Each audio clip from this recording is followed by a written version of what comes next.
les expansionnistes, c'est Lynn d'Eben Expansion. Je vous propose de découvrir un livre aujourd'hui, Un teint comme le mien de Latachia Perry. Ce livre traite du problème de la couleur de peau. En effet, les personnes afro souffrent du regard négatif sur leur couleur de peau, la couleur noire, dont la connotation négative est très forte. On associe malheureusement le noir à la saleté, à l'impureté, par opposition au blanc, qui est le symbole de la pureté. Ce regard qui déprécie amène les noirs à se dénigrer. L'auteur a bien ciblé deux réalités qui posent problème au peuple noir. La texture des cheveux, comme on a pu le découvrir dans la lecture du livre Des cheveux comme les miens. Voyez. Donc elle a écrit, c'est du livre là, Des cheveux comme les miens et un teint comme le mien. Elle a donc ciblé ces deux problèmes, la texture du cheveu, comme on a pu le découvrir dans ce premier livre, et la couleur de la peau que nous allons aborder aujourd'hui dans ce livre, Un teint comme le mien. Voilà, donc ce petit livre est également nominatif. Votre enfant peut y mettre son prénom. Ce livre appartient à... Nouvelle dédicace pour ce livre. Dédicace à mon incroyable époux Virgile et nos adorables bébés basanés, Austin, Justine, Cassidy, Carrington et Nixon. Je suis à jamais reconnaissante pour votre amour et votre soutien. Je vous aime.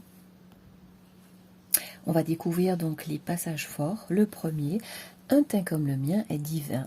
En fait, je dirais qu'il est unique. Je ne l'échangerai contre aucun autre. J'aime ma peau foncée. Mais par quoi commencer? Donc là, on voit effectivement cette mise en valeur de soi à travers sa couleur de la peau, l'acceptation de sa couleur de peau. Alors, autre passage, ma sœur, alors ce livre est également illustré, ma sœur et moi avons deux teints différents. Voilà, une qui a la peau plus claire que l'autre, et l'association qui est faite. Je suis comme du beurre de cacahuète, et elle comme de la pâte de noisette, tout aussi crémeux et doux. L'un que l'autre, ce serait difficile pour moi de choisir. Les deux sont si délicieux. Donc ici, l'auteur associe le teint, la couleur de la peau à des saveurs. Ici, le beurre de cacahuète et la pâte de noisette pour ouvrir notre appétit, notre gourmandise. Ainsi, si j'aime la pâte de noisette, je dois forcément parvenir à aimer, apprécier quelqu'un qui a une couleur qui se rapproche de la couleur de ce beurre de noisette, de cette pâte de noisette, pardon.